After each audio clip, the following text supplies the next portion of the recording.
Welcome to new TV Telugu. ఇటీవల జరిగిన retro pre release event లో విజయ్ దేవరకొండ చేసిన వ్యాఖ్యలపై దుమారం రేగింది.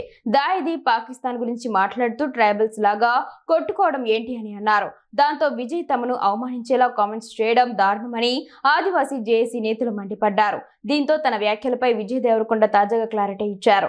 ఎవరిని బాధ పెట్టడం తన ఉద్దేశం కాదన్నారు. తన వ్యాఖ్యలతో ఎవరైనా బాధపడి ఉంటే విచారం వ్యక్తం చేస్తున్నానని తెలిపారు. ఈ మేరకు ఆయన వివరణ ఇస్తూ ఒక ప్రెస్ నోట్ విడుదల చేశారు. రెట్రో ఆడియో లాంచ్ ఈవెంట్ లో నేను చేసిన కమెంట్స్ కొందరి మనోభావాలను దెబ్బతీసినట్లు నా దృష్టికి వచ్చింది. దీనిపై నేను క్లారిటీ ఇవ్వదలుచుకున్నాను. ఎవరిని ఉద్దేశపూర్వకంగా హర్ట్ చేయాలని అలా మాట్లాడలేదు. నాకు గిరిజనులంటే అపారమైన గౌరవం ఉంది. వారిని అవమానించాలని నా ఉద్దేశం కాదు. నేను యూనిట్ గురించి మాట్లాడాను. భారత ప్రజలు ఎలా ఒకటిగా కలిసి ఉండాలి, మనం ఎలా కలిసి ముందుకు సాగాలి అనే దాని గురించి మాత్రమే కమెంట్ చేశాను.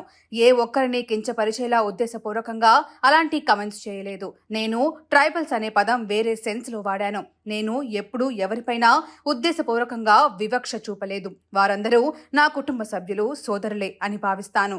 నా కమెంట్స్ వల్ల ఎవరైనా బాధపడి ఉంటే విచారం వ్యక్తం చేస్తున్నాను. శాంతి గురించి మాట్లాడడమే నా ఏకైక లక్ష్యం అని ఆయన అన్నారు. ఇక తాను ట్రైబల్స్ అనే పదం వాడడం వెనుక ఉద్దేశాన్ని కూడా విజయ్ దేవరకొండ వివరించారు.